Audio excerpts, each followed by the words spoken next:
So thank you, Subhuti, for joining us. I think I was saying to you in the sort of cloakroom yesterday that I thought we'd been given a title, I mean, that neither of us were aware of. And I thought, I don't know if I've dreamt this, but I thought the title was, well, obviously celebrating 50 plus years in the order. And I thought there was something about sort of looking forward as well. But when I tried to another 50 years, which is a bit painful. Yes, yeah. So I thought that the span was going to be this century of, but when I tried to sort of find that title again, I think maybe I just dreamt it. But I would like to sort of expand from the 50 years in the order. I mean, obviously, we will sort of move on to that and celebrate that. But I just want to sort of start by asking you about your childhood. I mean, one of I remember the first time I saw you, I was aware of you from coming to the Buddhist Centre here. Yeah. The first time I saw you was at Gukyaloka when I was getting ordained, which was 15 years ago. And then we had a conversation, I think, after that. And part of the connection, I mean, I have the benefit of sort of asking bits that I'm interested in, that's that privilege. And part of the conversation we had was about your time in Nigeria. So, I know you spent some time as a child in Nigeria, which I was always sort of interested in. But I think the question is, did you have an inkling of a spiritual life in your very early years, would you say? It's very difficult to say, isn't it? Because it certainly wouldn't have been formulated in terms of a spiritual life. But I was brought up in a white middle-class family in the southeast of England, and brought up as like everybody else, Church of England. And went to the village church on Sundays. At that time, everybody went to the church. It's amazing. And I responded very strongly to something in the atmosphere there. And it was the time when we still used the old Book of Common Prayer, the 16th century Book of Common Prayer, and the 17th century James the 1st and 6th Bible, and all that magnificence, all that grandiloquence, the beauty of language, and the beauty of the hymns that we used to sing really had a deep impact on me. But I wouldn't exactly say that I had a spiritual inkling, but I suppose what I got from that was a sense that there was something higher, even though it was a bit inchoate.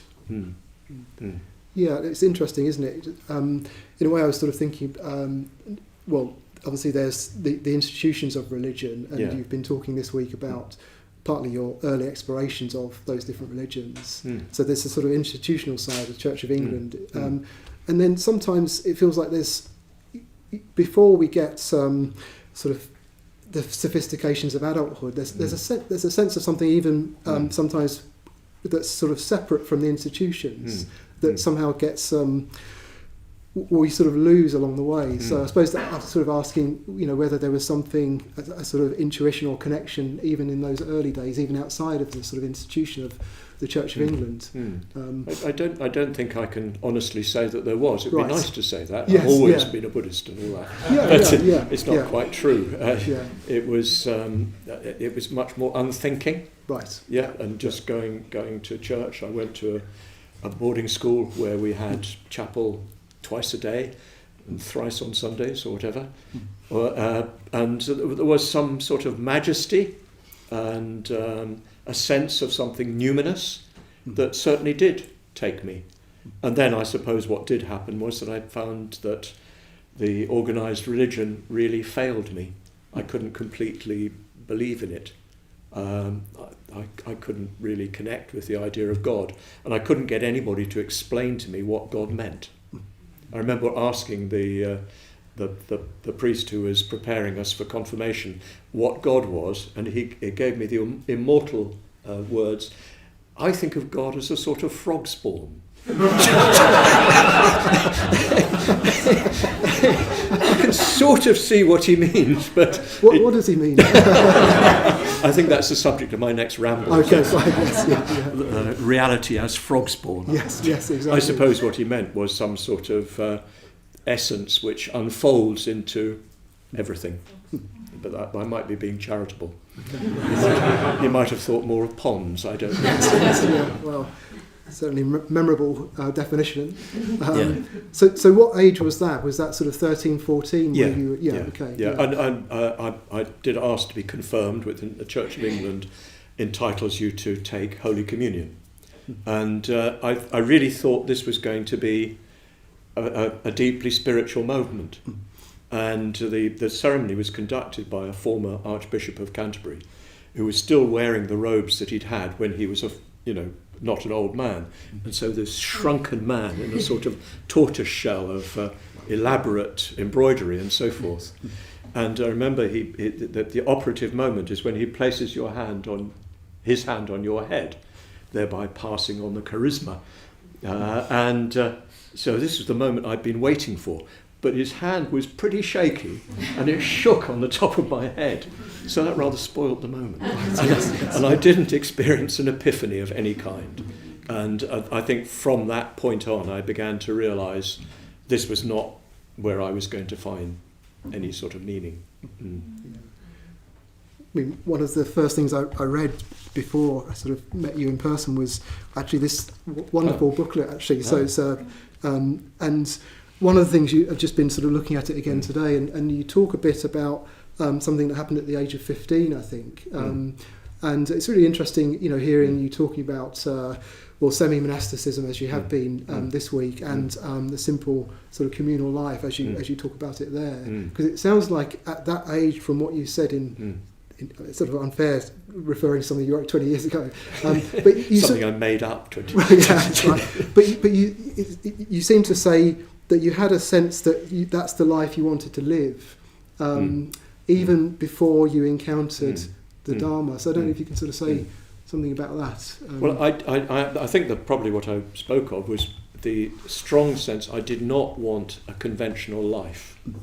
I'd had a fairly happy childhood. I didn't suffer at all in terms of socially or economically or anything like that. My parents were not rich, but they were not poor. It was a quite good childhood in that way. My mum was a bit tough, but the mums are like that, aren't they? And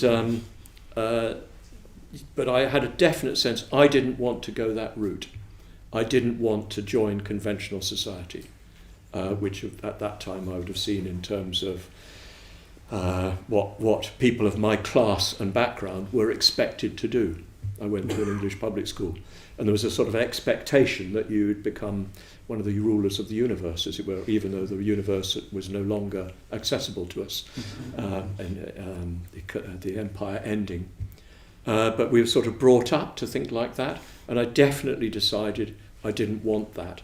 I definitely decided I don't want a family. I didn't know quite what the alternative was, but that was a quite clear decision. I can even remember the point on a particular road when we were driving along and this thought came to me. Where from, I don't know.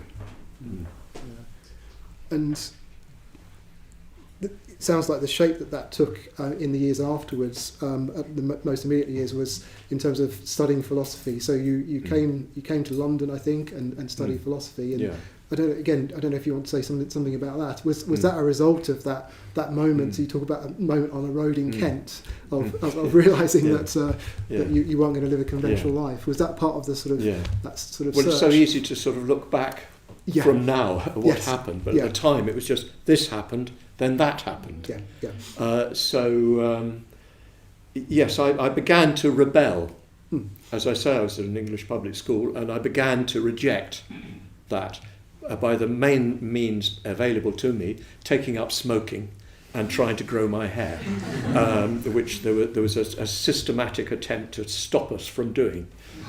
We got inspected as we went up the stairs to see whether our hair touched our collars. So, do you see what I mean? There's a sort of sense, I don't want this. I want to be free from this. And when I left school, I went to university. I went to what is now the University of North London. That time it was in Kentish Town. And I aimed to do a general degree in English history, and I had to have a third subject. I chose philosophy. They gave us some books at the beginning to read, and one of those was, as I mentioned the other day, the last days of Socrates. So it was about Socrates as he was accepting the decision of the ecclesia, the assembly, the citizens' assembly, that he must drink hemlock and die. And so he explains his position and what he was doing and so forth, and explained his effort. He was condemned for subverting the youth of Athens. I wanted to be subverted, and I wanted to find somebody who would subvert me. I was ripe for subversion. And, so I immediately thought, okay, I want to major in philosophy. And I then studied philosophy for 3 years. Simultaneously, of course, the 60s were in full flood, which meant, the Beatles, the Rolling Stones, Jimi Hendrix, need I go on? I actually saw one of the first performances by Pink Floyd with Syd Barrett. Come on, you can touch me afterwards.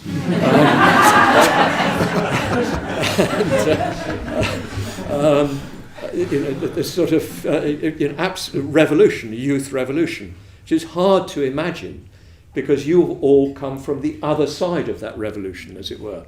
But there was a definite watershed in culture. Dylan sang, didn't he? Your sons and your daughters are beyond your command. The old world is rapidly changing. It's not quite like that anymore. There's more of the parents and children occupy more or less the same culture. No doubt never quite the same, but it was absolutely radical in my time.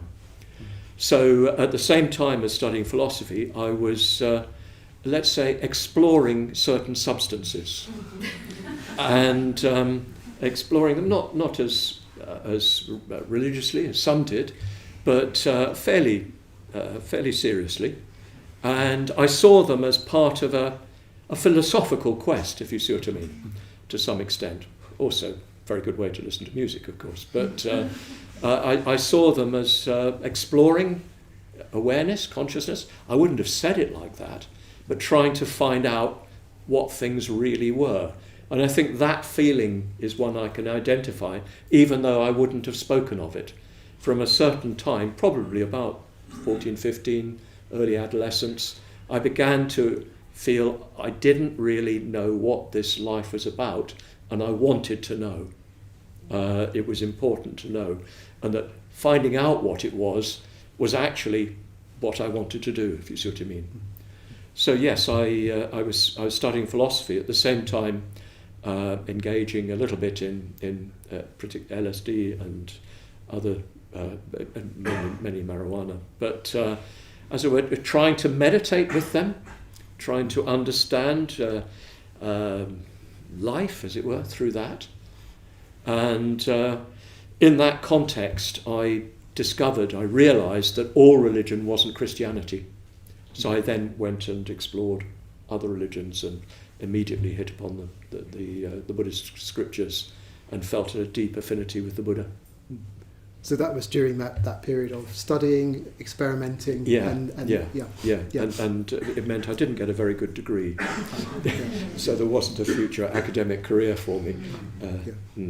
But it sounds like you were a bit disappointed by what the sort of the philosophy course gave you anyway, as you were talking about this week. It sounded a bit like talking about that connection with the last days of Socrates. I think you were sort of saying it's sort of like you're looking for a teacher again. Yes, I don't know yes, no, that's absolutely true. I remember one of the options in the degree course in the London University degree course in philosophy was Eastern philosophy. So a few of us got together and went to the head of department and said, we would like to study Eastern philosophy. Her response to us was, I don't think that's a good idea because people tend to get emotionally involved. That's what I wanted. I want to get emotionally involved. But that gives away what the course was like. It was valuable. I learnt a lot from it. I learnt to be careful about the meanings of words. But I didn't learn what the meaning of life was. I learnt more from Monty Python. That's a great education. So I guess the next question is, where does Bhante come in. I mean, just to say, I know some people are here probably at the Buddhist Centre for the first time. So Bhante means teacher, and he's the founder of our movement, our sort of what's called the Western Buddhist Order, now called Triratna. So he was, as you've been speaking about this week, Bhante Sangharakshita was a monk in India, and sort of came, actually, he came, the first class I think was in the spring of the Summer of Love. That's right, isn't it? yeah. So 1967. Yeah. So I just imagine him sort of, just arriving from India and coming into this sort of, experimental culture. So I just wonder if you could just say about, when did you first meet Bhante and how was that? Yeah, of course, we should explain Bhante is English. Yeah. He was born in South London, in Tooting, no less. And he went to India with the British Army in 1944 and then stayed on until 1964 and eventually came back and founded the order. So I lived in Kentish Town, near the college I was going to. And Bhante lived at the top of that hill, Highgate West Hill. And so we were sort of in the same vicinity. And one day I'd been walking on Hampstead Heath, which was quite nearby. I used to go and just wander on Hampstead Heath, sometimes elevated by certain substances, sometimes simply by being around, as it were. And my first encounter with Bhante was indirect. I met a genuine San Francisco hippie, long blonde hair and a big fat joint, sitting on a park bench, and he greeted me, with a joint upheld. So we sat together and imbibed together, and he told me about his teacher, an Englishman who lived. He just pointed behind him. Which is where Bhante would have been living at that time. So that was my first sighting of him. And that sort of predisposed me to be open to him, if you see what I mean, because clearly somebody who had a friend like that was worth knowing. But a little bit later, I came from Hampstead Heath and was walking back to my flat, and I saw a figure coming towards me. He was... I could immediately see a slightly older man, probably in his early 40s. He had long hair, and he was wearing a long cloak down to his feet. Now, in London at that time, you saw people dressed in all sorts of strange ways, but they were usually young. So it was quite unusual to see an older man walking along in that way. So my eyes were immediately caught by his appearance, how he was dressed. But when I began to sort of focus on him, I was struck by something else. It's what I would now call mindfulness. I wouldn't have known how to describe it at that time. He's walking along quite rapidly, but unhurriedly, and very measured. And the overall impression was of self-possession, a man who was, in possession of himself. And the thought that came to me at the time was, this is a mature human being. And you know how it is when you're young, you assume that all adults are mature. And when you get there, you realise they're not. They're overgrown children. But my sense was this is a real mature human being. So I just passed him. I think I was on the other side of the road. And I didn't spot him for a while. I then heard from my then girlfriend, who listened to Woman's Hour, where Bhante was interviewed, and he was asked, this is Marichi, and he was asked, what would you do if a hippie came to your centre? He said, well, I'd invite them in and teach them to meditate. So I thought, right, where is it?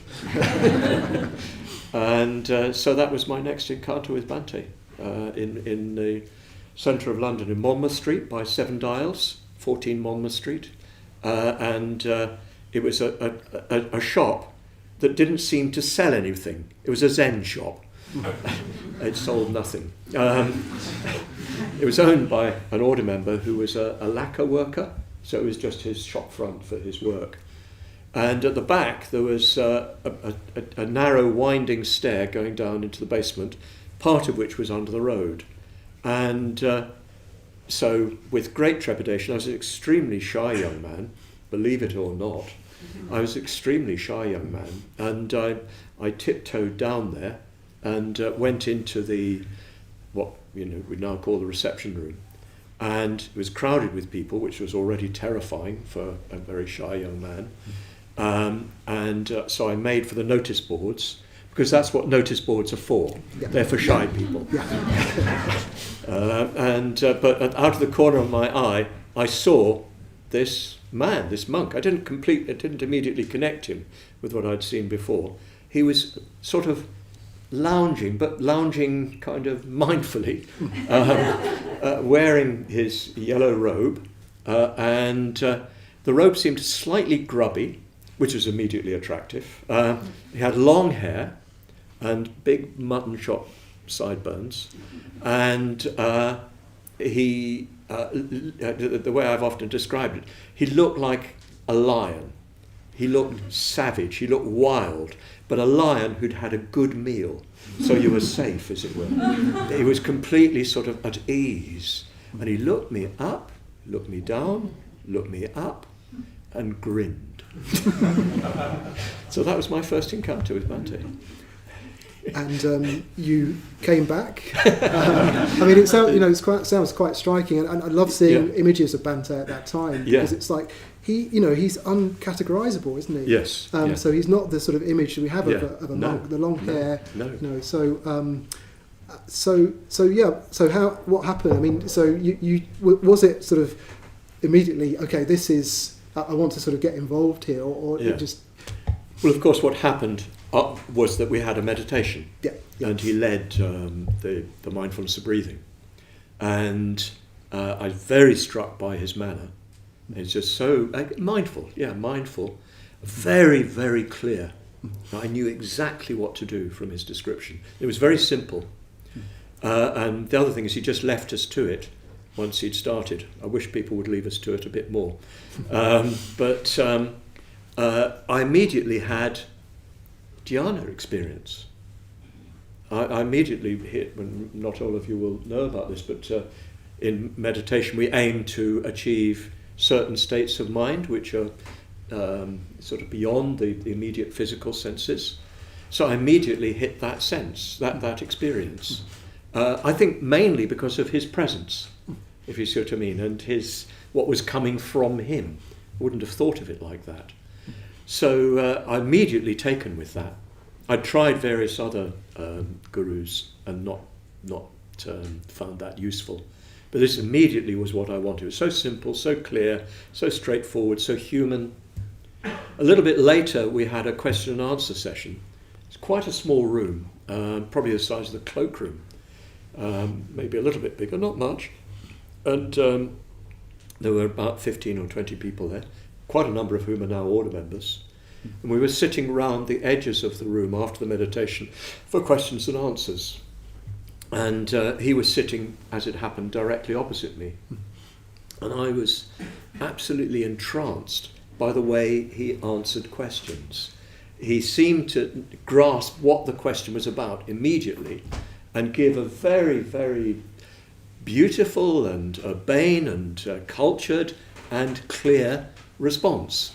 I was delighted that he knew very well Western culture. He was obviously a great lover of poetry, which was meaningful to me. I didn't want to lose my culture. It's clear that he was communicating. You didn't need to do that. But anyway, I was entranced by him and just sort of looking at him, studying him kind of thing. And he caught my eye. And he continued looking at me. Now, you don't do that, do you? He continued looking at me, so I continued looking at him. So he continued looking at me. It seemed like for about an hour. It was probably for 50 seconds or something like that. But what I felt he was doing was connecting with me. He was saying, okay, here I am, there you are, let's see.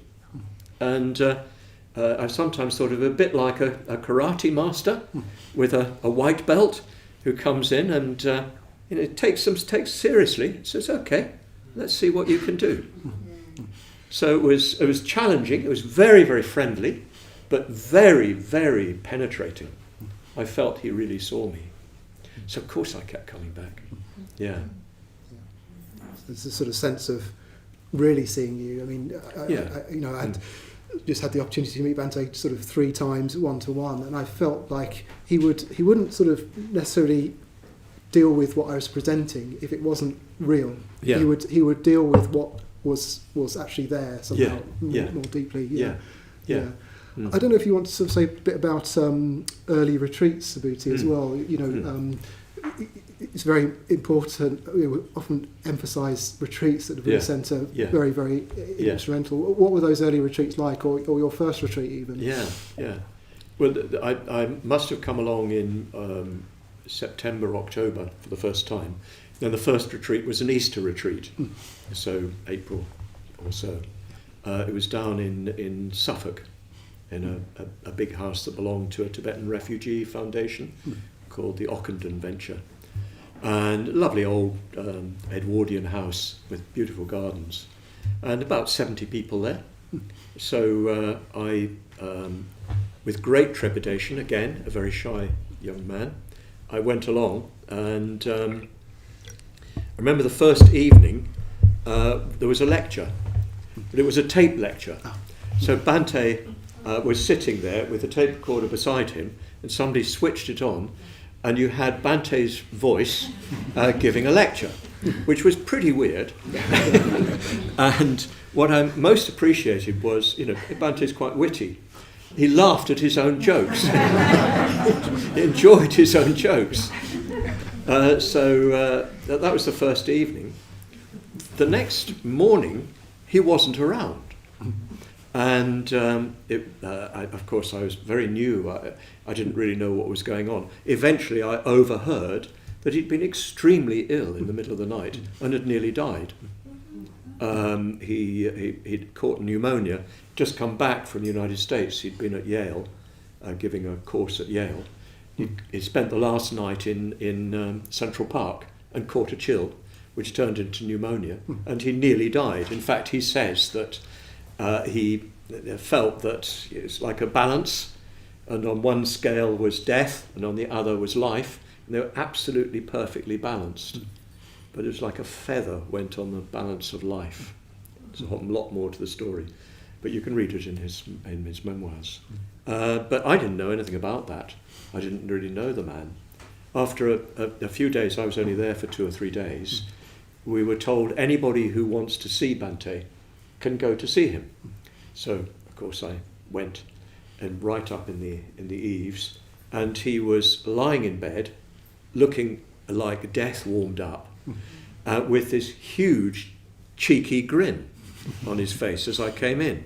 Very, very strong sort of welcome and sort of amusement, but a nice amusement. He found me funny, but in a nice way, if that means anything. I wasn't humiliated by it. It was, in a way, seeing me as I was. And yes, even though he had been at death's door, he was willing to see people, and very, very welcoming.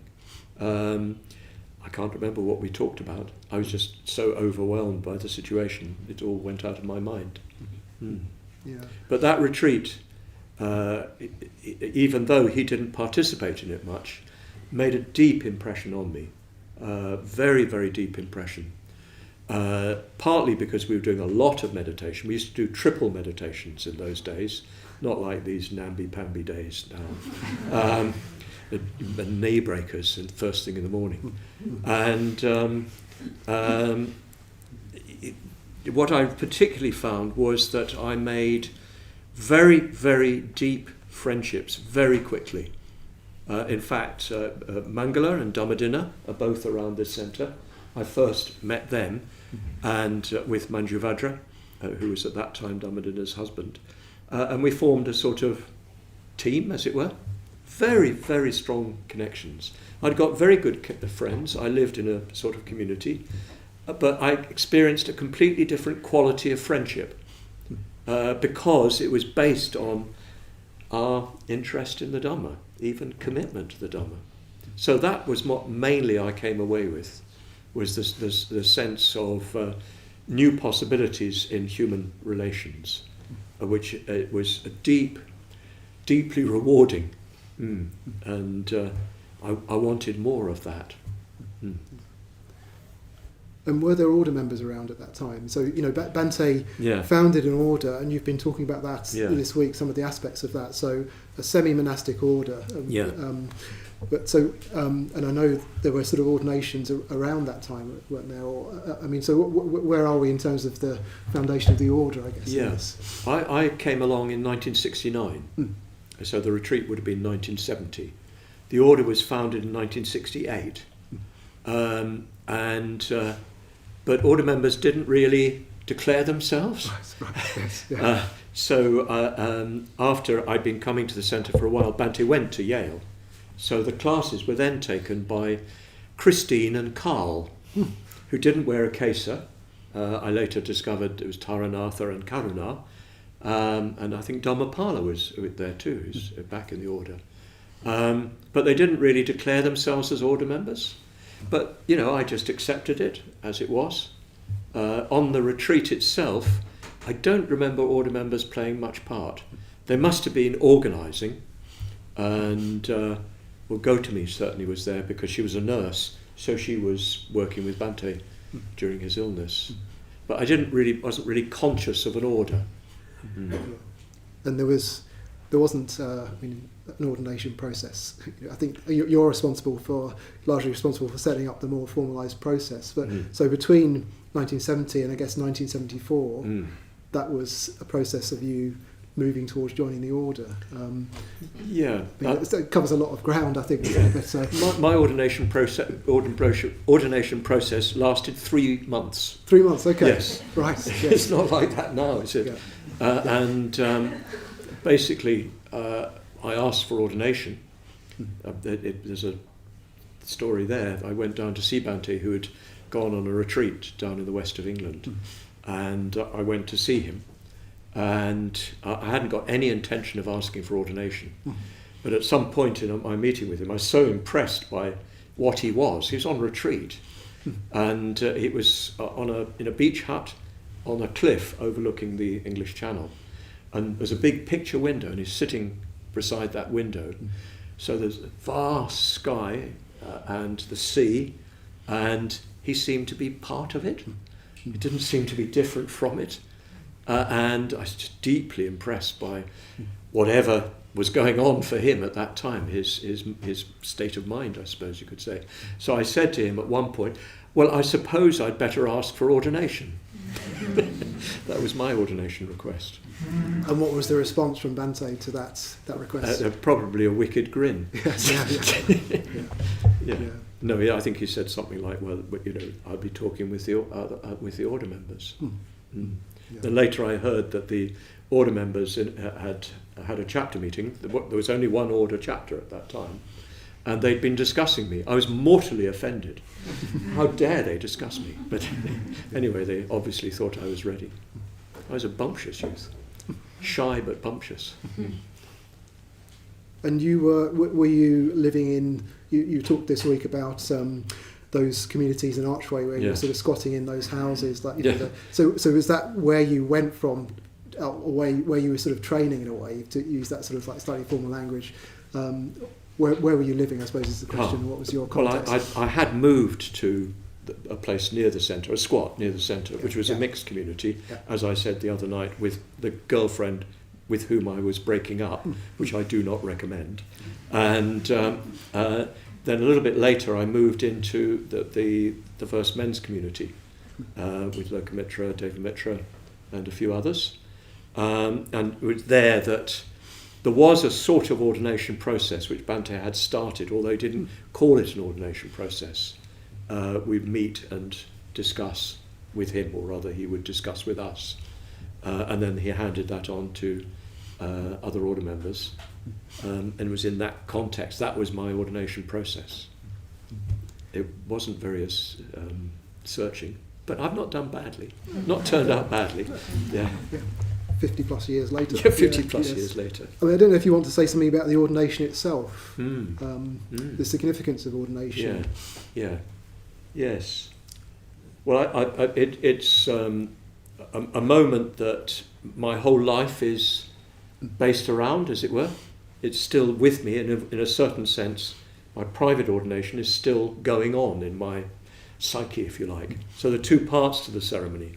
One in which you go alone to the teacher and take the 3 refuges and precepts, commit yourself to the Dhamma, receive a practice, a mantra, and then the next day there's a public ordination, or in my case the next day there's a public ordination where the public came, which was about 15 people, I think. But I remember very, very clearly the private ordination. I remember going into the private shrine room. It's a bedroom upstairs that had been converted, had a shrine and so on. And Bhante was sitting there beside the shrine in his robes, and my impression was that, well, the phrase I've often used was there was the monk, if you see what I mean, something archetypal, not just a particular human being, but that he embodied, so to speak, the whole tradition. And he led me through the ceremony. I was rather stumblingly going through it, but I just so happy, so fulfilled. I was doing what I was born to do. I was committing myself to the ideal that was the most important thing to me, and committing it in the presence of somebody who I had deep reverence for and considered to be far further on than I was. So it was a moment of deep, deep satisfaction. Public ordination similarly satisfying, but it's a very different sort of flavour to it because there are others there. It's much more kind of a shared joy. Yeah, and I was ordained with 4 others. So, yeah, it was similarly a deeply impressive occasion.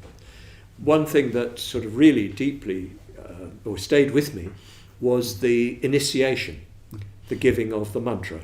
I took the mantra of Vajrasattva, who's the bodhisattva who embodies purity. I didn't know what to ask for. I didn't really know that whole world. So he said to me, is there any Buddha or Bodhisattva you are particularly attracted to?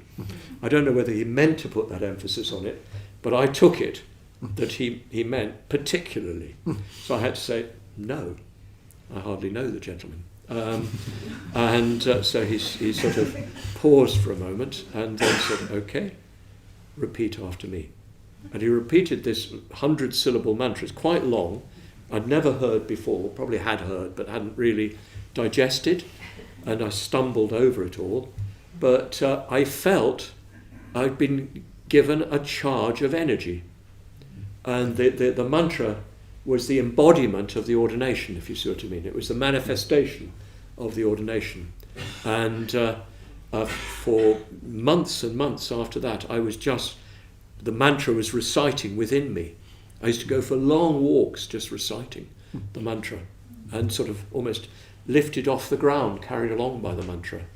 And the practice itself is a very, very beautiful and very powerful practice. And I did that assiduously for a number of years.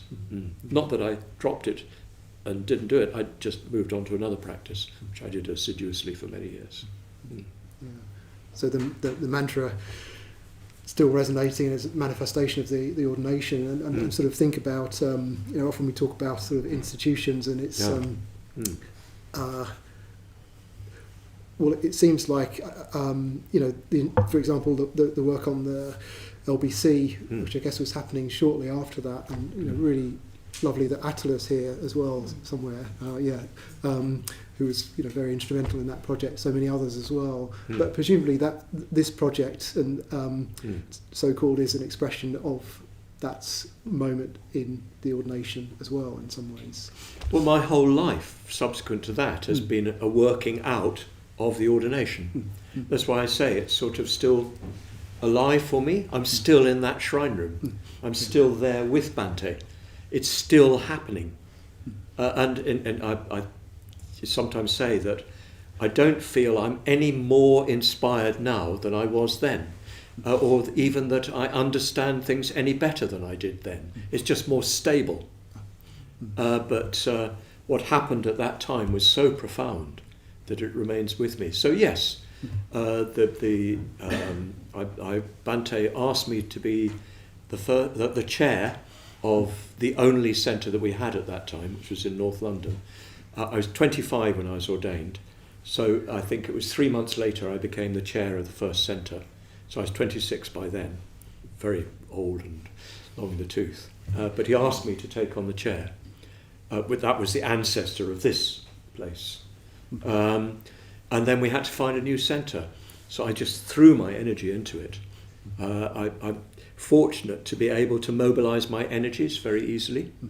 So I just threw them into the project and found this place, managed to persuade the GLC, Requiescat in Pacem, the ancestor of the London Council or whatever.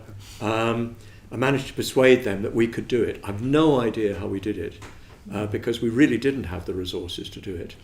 And I thought it would be done by enthusiastic amateurs. Very fortunately, we had a professional. Very, very fortunately. And I am deeply indebted to Attila, who actually did the building work.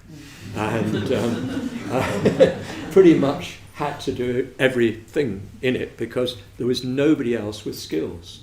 He managed to train some people up in particularly in joinery and carpentry, but there were very low skills.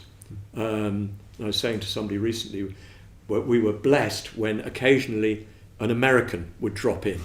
And they really know how to work. We English have hardly an idea what work is, but you get an American on the site and things really happen. You remember? You were devastated when Jory left, and Attila made it possible. I did the sort of bureaucratic side of it, as it were, and I suppose because I was an order member, Attila wasn't at that time. He became an order member after 2 years, I think. Yeah. No, during. Sorry? I mean during it, yeah. Yeah, during the time. So the leadership in that sense fell to me, but the work was done by Attila. Yeah, with a team of rank amateurs.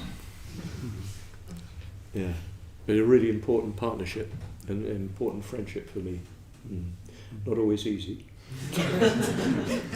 but then friendship shouldn't be.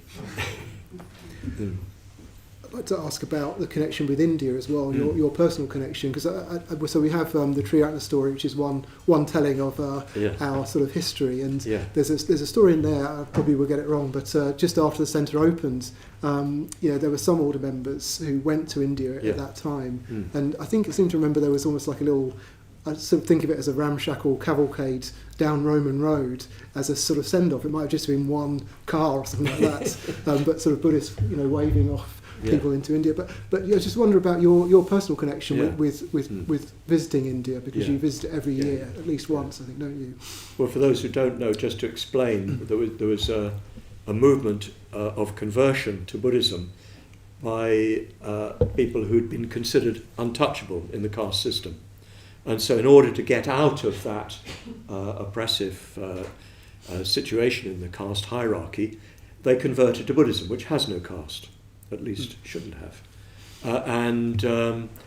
So the movement was led by a very important figure called Dr. Ambedkar, who was himself an untouchable. Long story, I won't go further than that. But Sangharakshita Bhante was associated with him and sort of took on his mantle. He came back to England, and because the possibilities were not so great at that time, but in 1979, one of Bhante's disciples, a very strong colleague and friend of mine, Lokamitra, went to India, and while he was there, found himself with a movement on his hands. Bhante asked him to go and see some of his old friends. So I was in a lot of contact with Lokamitra while he was there, and also relaying messages from Bhante, because I was working as Bhante's secretary by that time. But in 1985, there had been ordinations, I think in 1981 in India. The first Indians had been ordained in 1981, all from this Dalit background, formerly untouchable background. And at that time, having experienced outright casteism, a really oppressive casteism, one of those ordained described how his mother, in a time of drought, went to get water from the village well, which was not allowed to those who were considered untouchable. And the whole village came out in a riot. So, you know, it's very close to absolute raw casteism. It's more subtle now. It's still there, but it's much more subtle. So, they were ordained. First people were ordained in 1981, probably. Bhante was to go out again in 1985, but his mother was ill. And he's also a crafty old fella. And he realised that this was the opportunity to hand on ordinations. So he asked myself, Kamalashila and Suvadra to go out in his place and to conduct ordinations there. And it's quite a shock for me. I didn't know the language at all. These were people coming from a totally different cultural and class, economic background to myself, who were the recipients of a kind of prejudice that I'd never experienced. And yet they were my brothers and sisters in the order. And I found communication quite challenging. People communicate in a different way. For instance, at that time particularly, we were rather psychological. They don't do that. They've got real problems. And I both found myself communicating very deeply with some of these Indian brothers and sisters, but not really understanding how, what was happening.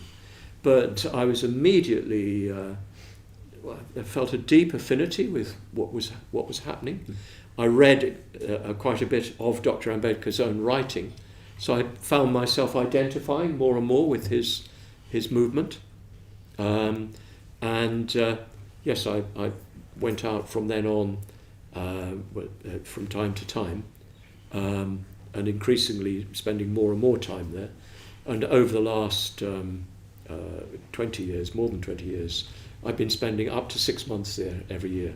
I've cut down now to about 3 months each year in India, working with those followers of Dr. Ambedkar who've come into Buddhism because of him, because he converted, and because they found in Buddhism freedom from caste.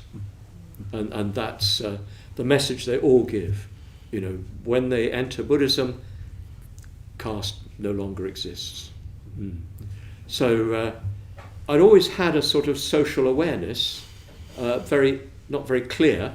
I did want to change the world, again, not very clearly, and I used to think it was by putting enough LSD in the water supply. But I began to realise that wasn't going to work. But I wanted to see a better world. Who doesn't when they're 19 or 20 or 21? And particularly, I became very aware of my own caste, class status, as it were. That, for me, I just walked up to a door and it opened. My voice, my accent, immediately communicated to people I was from the upper reaches, as it were. And I did feel that was not right. I did feel that was not proper. And I tried to break out of my class conditioning. It is caste, really. It's just looser than caste. And so it meant a lot to me to be able to help people who did not have the privileges that I'd had to live the same life as me. And it's still very, very meaningful to me. rejoice in Bante's craftiness as you described it as well. It's really interesting with Lokamitra, just that suggestion, just go and look up a few of my friends and everything that sort of came from that. And same with well, it's even more crafty than that. Right. Lokamitra was going out for yoga. He was going to Pune to study with Mr. Iyengar. That was his only purpose. And they said, well, why don't you, while you're there, go in robes as an Anagarika and meet up with some of my old disciples.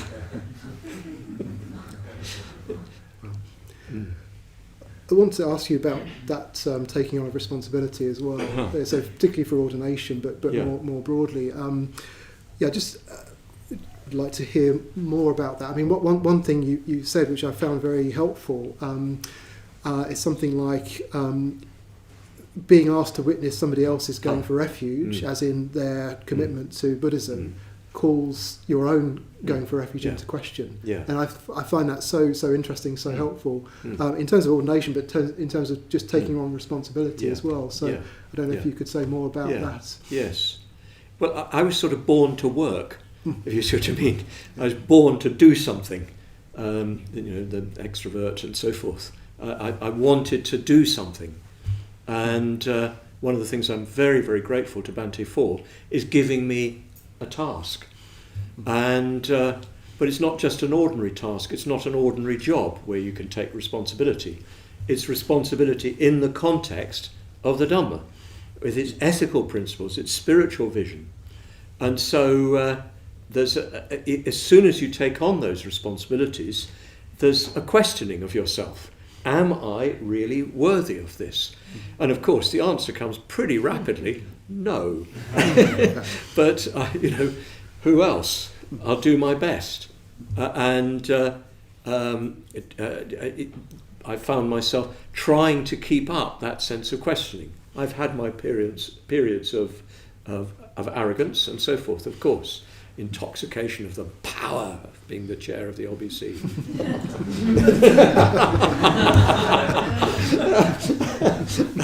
That was a joke, just in case you.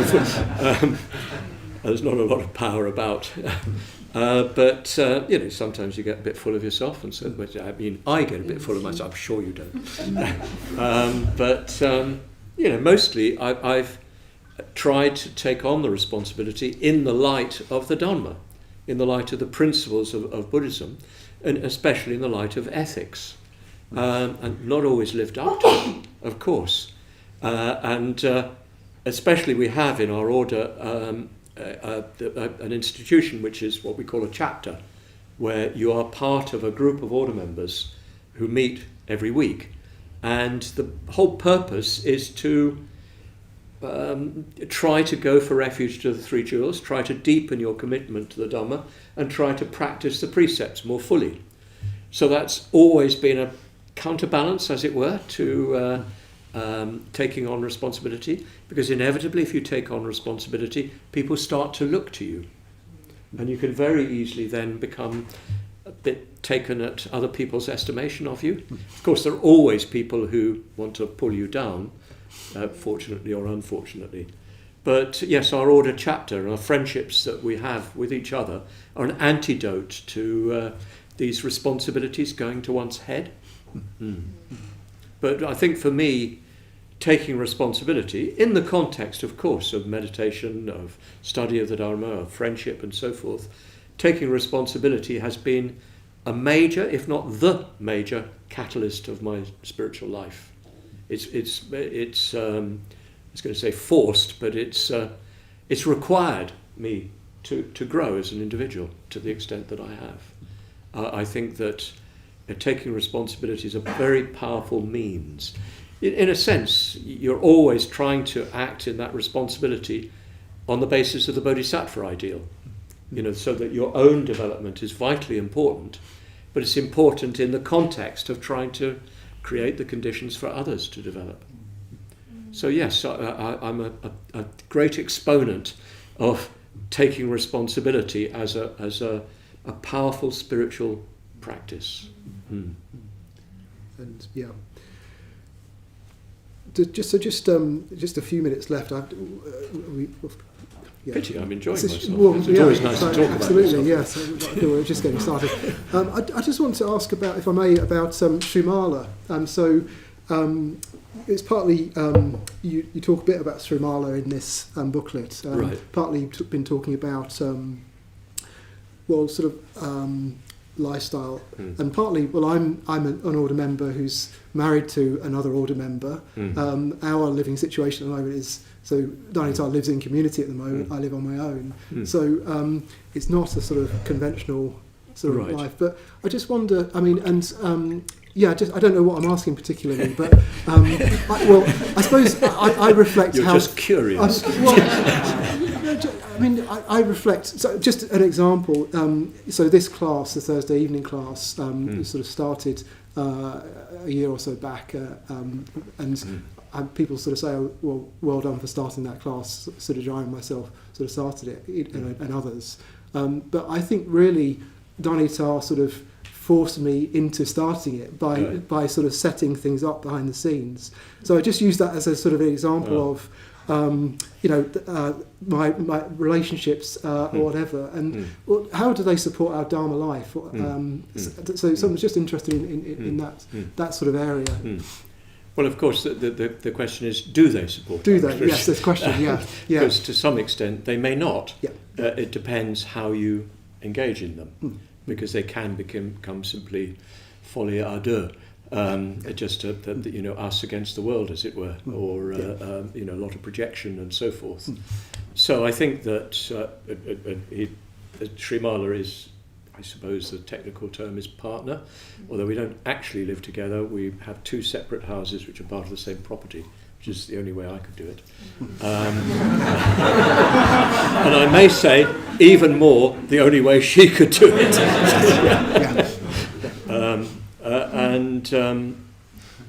So there has to be, both need to be growing, need to be working on themselves, and there has to be a fair bit of space.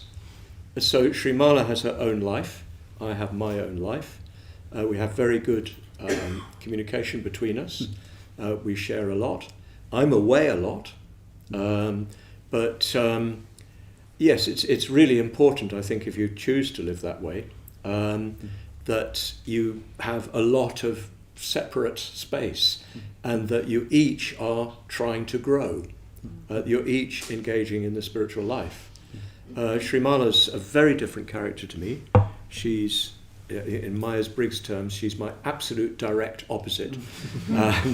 She's extremely introverted, which is quite good for me, because she knows that I can over-extrovert, and knows how to bring me back to the earth. But yes, I think the main way, the only way in which you can do a relationship, a partnership or whatever, is if you have a lot of space, and you're each have your own independent spiritual life. I don't do retreats with her. I'm not in those sort of situations with her.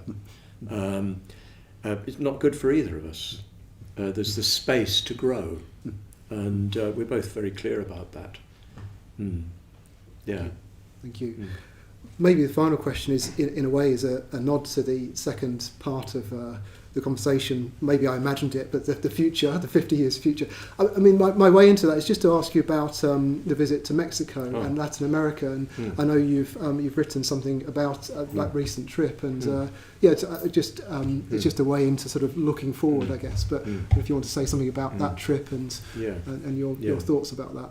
I think my natural desire is to spread the Dhamma. If you see what I mean, I'd like to see the Dhamma spread much, much more. I'm quite disappointed at how feeble we are in Britain, and how few people really pioneer. I mean it, I'm quite disappointed.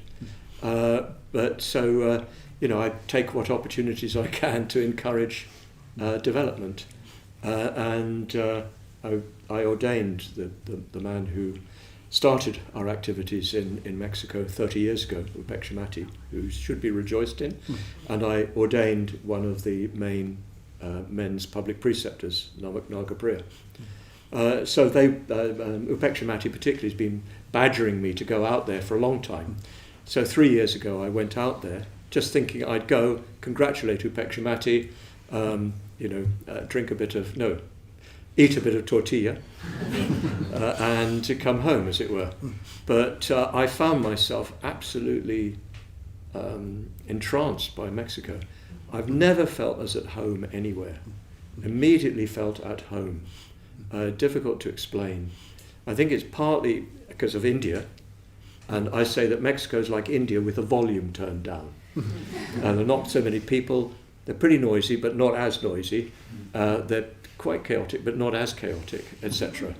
And as warm and friendly and embracing. They just take you in immediately. And the centre is very alive. The centres, we have 4 centres in Mexico, very alive. And so I found myself responding very fully to that. And I felt that I could help. Because I've got a long history in the movement, I can share something of principles that easily get forgotten, because they don't get passed on, and people welcome it. They're very, very receptive. What I find in Mexico is the same as in India. People have a capacity for reverence. In Western Europe, at least from the sort of cultures that I come from, there's a lot of cynicism and suspicion. It's just not there. People just respond. They're not unintelligent about it either. It's the same in India. People, very, very natural ability to look up to what is really reverable. So I found myself responding very much to that. And I also responded to something very special in Mexican culture, which is the fusion of European, and especially Spanish culture, with indigenous culture, even though the Spanish pretty systematically suppressed indigenous culture. The Mexica, the Aztecs and the Maya, they imposed Christianity on them, although they've had their revenge because they've turned Christianity into something much more pagan. But actually it lives on in the spirit of Mexico. And what I've increasingly realized is that most Mexicans, I think it's something like 80% of Mexicans, have indigenous ancestry. And in our order, one of the public preceptors, women public preceptors, is from a Zapotec background. Her grandmother didn't speak Spanish. And the chair of the Mexico City Buddhist Center is clearly an indigenous background, Spanish speaking. But yes, so I found that the mixing, mestizado, very, very appealing. And it creates something that's not European. It's not obviously Aztec or Maya. Something quite new and different. And the mythic, to call it that, the other dimension is much closer to the surface. And people have a very strong feeling of it. Yes, it's just below the surface. And like pujas in Mexico, a completely different experience. They're really into it. When I was there this time, they did a performance based on the Tibetan Book of the Dead, but sort of interpreted through Aztec symbology. Very, very powerful. They even had lines from a Nahuatl poet, a poet from the era before the Spanish conquest, which is all about impermanence. Very, very beautiful poem. So their culture, the indigenous culture, has not gone away. It's been incorporated into Christianity. So La Virgen de Guadalupe, who's the mother of Mexico, is brown. They've found a way of incorporating that, and I found that very, very appealing. I mean, there is a class system which goes with skin colour. So the darker you are, the poorer you are, the whiter you are, the richer you are. But still, there's much more mixing of these two cultures, which creates something really special. So I love it. You can hear, I would go on for a long time talking about it. I love it, and I'll go back as often as I can. And I quite like the food as well. You have to like the food, because in any retreat or weekend event or whatever, food is the most important thing.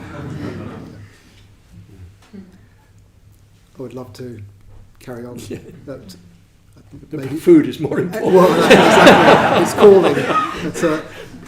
But, let's leave it there. Thanks so much, Subhuti. Thank you.